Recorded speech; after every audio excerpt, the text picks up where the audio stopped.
Thank you, everybody. Yesterday, I returned from a trip from Europe where I met with leaders from across the region to seek a more peaceful future for the United States. We're working very hard with our allies, and all over the world we're working. We're going to have peace. That's what we want. That's what we're going to have. I say peace through strength. I have helped the NATO alliance greatly by increasing defense contributions from our NATO allies by over $44 billion, and Secretary Stoltenberg was fantastic. As you know, he reported that they've never had an increase like this in their history, and NATO was actually going down as opposed to going up. And I increased it by my meeting last year, $44 billion, and this year will be it'll be hundreds of billions of dollars over the coming years. And I think there's great unity with NATO. There's a lot of very positive things happening. There's a great spirit that we didn't have before, and there's a lot of money that they're putting up. They weren't paying their bills on time, and now they're doing that. And I want to just say thank you very much to Secretary Stoltenberg. He really has been terrific. So we had a tremendous success. I also had meetings with Prime Minister May on the range of issues concerning our special relationship, and that's between the United Kingdom and ourselves. We met with the Queen, who is absolutely a terrific person, where she reviewed her honor guard for the first time in 70 years, they tell me. We walked in front of the honor guard, and that was very inspiring to see and be with her. And I think the relationship, I can truly say, is a good one. But she was very, very inspiring indeed. Most recently, I returned from Helsinki, Finland, and I was going to give a news conference over the next couple of days about the tremendous success, because as successful as NATO was, I think this was our most successful visit. And that had to do, as you know, with Russia.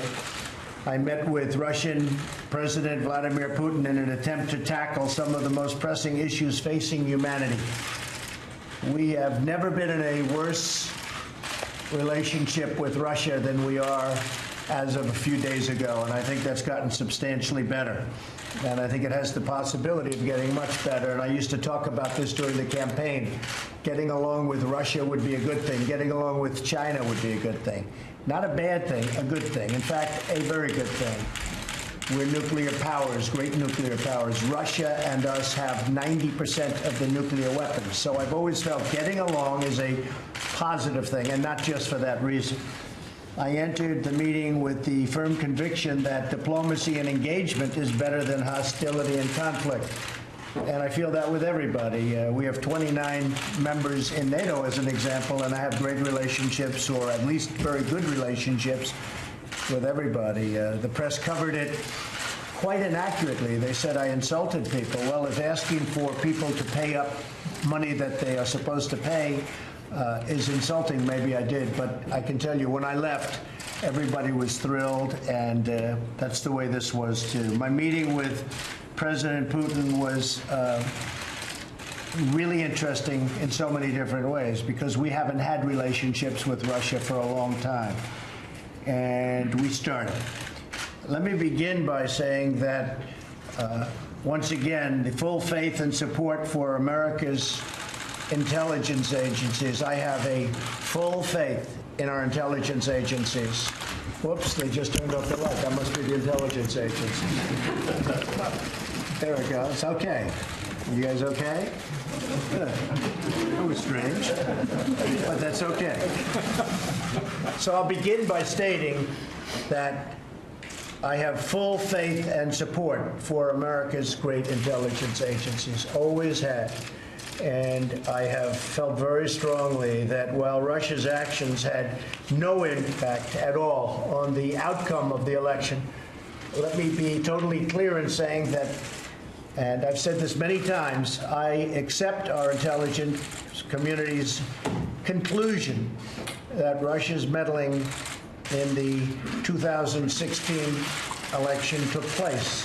Could be other people also. There's a lot of people out there.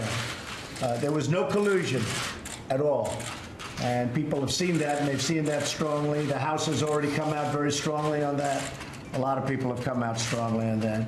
I thought that I made myself very clear by having just reviewed the transcript. Now, I have to say, I came back and I said, what is going on? What's the big deal?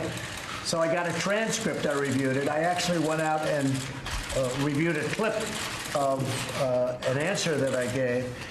And I realized that there is a need for some clarification. It should have been obvious. I thought it would be obvious, but I would like to clarify just in case it wasn't. In a key sentence in my remarks, I said the word would instead of wouldn't. The sentence should have been, I don't see any reason why I wouldn't, or why it wouldn't be Russia. So just to repeat it, I said the word would instead of wouldn't, and the sentence should have been, and I thought it would be maybe a little bit unclear on the transcript or unclear on the actual video. The sentence should have been, I don't see any reason why it wouldn't be Russia. Sort of a double negative. So you can put that in, and I think that probably clarifies things pretty good by itself. I have on numerous occasions noted our intelligence findings that Russians attempted to interfere in our elections. Unlike previous administrations, my administration has and will continue to move aggressively to repeal any efforts and repel. We will stop it, we will repel it, any efforts to interfere in our elections. We're doing everything in our power to prevent Russian interference in 2018. And we have a lot of power. As you know, President Obama was given information just prior to the election, last election, 2016, and they decided not to do anything about it. The reason they decided that was pretty obvious to all. They thought Hillary Clinton was going to win the election, and they didn't think it was a big deal. When I won the election, they thought it was a very big deal, and all of a sudden they went into action, but it was a little bit late. So he was given that in sharp contrast to the way it should be. And President Obama, along with Brennan and Clapper and the whole group that you see on television now, probably getting paid a lot of money by your networks, they knew about Russia's attempt to interfere in the election in September, and they totally buried it. And as I said, they buried it because they thought that Hillary Clinton was going to win. Turned out it didn't happen that way. By contrast, my administration has taken a very firm stance. It's a very firm stance on a strong action. We're going to take strong action to secure our election systems and the process. Furthermore, as has been stated, and we've stated it previously and on many occasions, no collusion. Yesterday, we made significant progress toward addressing some of the worst conflicts on Earth. So when I met with President Putin for about 2.5 hours, we talked about numerous things. And among those things are the problems that you see in the Middle East, where they're very much involved, we're very much involved. I entered the negotiations with President Putin from a position of tremendous strength. Our economy is booming, and our military is being funded $700 billion this year, $716 billion next year. It will be more powerful as a military than we've ever had before. President Putin and I addressed a range of issues, starting with the civil war in Syria and need for humanitarian aid and help for people in Syria. We also spoke of Iran and the need to halt the nuclear ambitions and the destabilizing activities taking place in Iran. As most of you know, we ended the Iran deal, which was one of the worst deals anyone could imagine, and that's had a major impact on Iran, and it's substantially weakened Iran, and we hope that at some point Iran will call us and we'll maybe make a new deal, or we maybe won't. But Iran is not the same country that it was 5 months ago, that I can tell you. They're no longer looking so much to the Mediterranean and the entire Middle East. They've got some big problems that they can solve probably much easier if they deal with us. So we'll see what happens. But we did discuss Iran. We discussed Israel and the security of Israel. And President Putin is very much involved now with us in a discussion with Bibi Netanyahu on working something out with surrounding Syria and specifically with regards to the security and long-term security of Israel.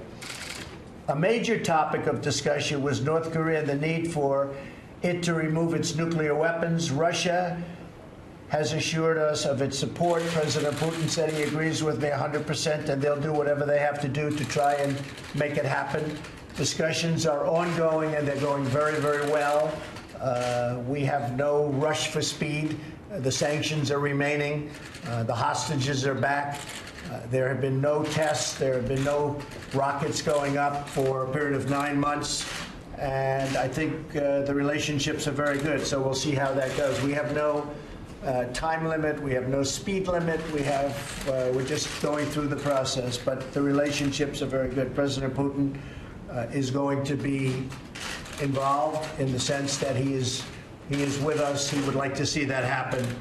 Perhaps the most important issue we discussed at our meeting prior to the press conference was the reduction of nuclear weapons throughout the world.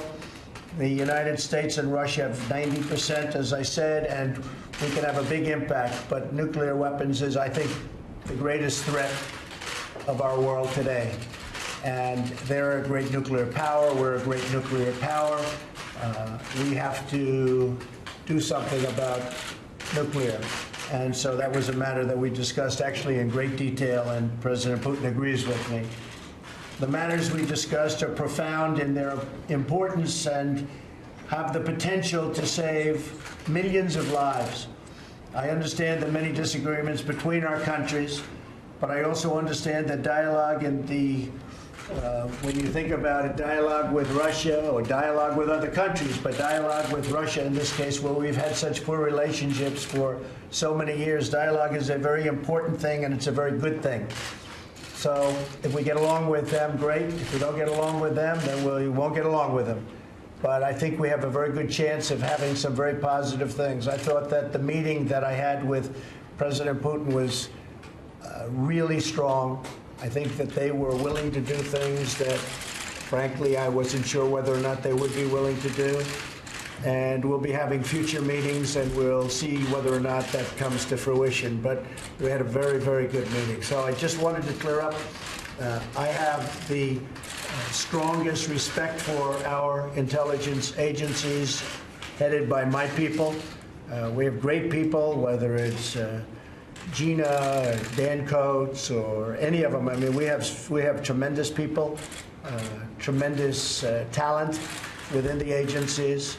I think they're being guided properly, and we all want the same thing. We want success for our country.